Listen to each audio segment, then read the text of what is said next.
या महाराजांनी कधी आपल्या आयुष्यामध्ये जर कधी कुराणाची प्रत हातामध्ये आली, सगळे ऐकताय ना, कुराणाची प्रत हातामध्ये आली तर महाराज स्वतः ती कुराणाची प्रत आपल्या मुस्लिम सैनिकांच्या सरदाराच्या हातामध्ये द्यायचे. ते कधी आपल्या सरदाराच्या, कधी जर सरदारांच्या हाती सैनिकांच्या मावळ्यांच्या हाती आले तर महाराज त्या मावळ्यांच्या हाती देऊन त्या आपल्या मुस्लिम सैनिकांच्या हाती द्यायचे. जेव्हा रायगड बांधून पूर्ण झाला तेव्हा हिरोजी इंदोरकरांना प्रश्न विचारला की बाबा तुम्ही सगळं पाहिजे तसं केलं, मला जे स्वप्नवत माझी राजधानी पाहिजे ना तशी त्या पद्धतीने केली. हिरोजी इंदोरकर म्हणजे महाराज तुम्ही जगदीश्वराचं मंदिर पाहिलंच नाही.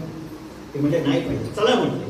गेले जगदीश्वराचं मंदिर बघायला महाराज हिरोजी इंदोरकरांबरोबर बघितलं. म्हणजे अरे इतकं छान मंदिर बांधलंय, पण हिरोजी मला तुला प्रश्न विचारायचा आहे, तर हे मंदिर बांधलंय पण आपल्या मुस्लिम बांधवांसाठी, आपल्या मुस्लिम सरदारांसाठी, आपल्या मुस्लिम सैनिकांसाठी मस्जिद कुठे आहे?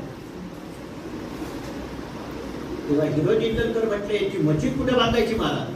ते म्हणले जगदीश्वराच्या मंदिराच्या शेजारीच मस्जिद बांधा.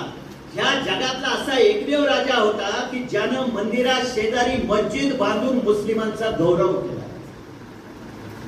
मुस्लिमांचा गौरव करणारा या देशातला एकमेव राजा जर कोण असेल ना तर तो ते छत्रपती शिवाजी महाराज होते.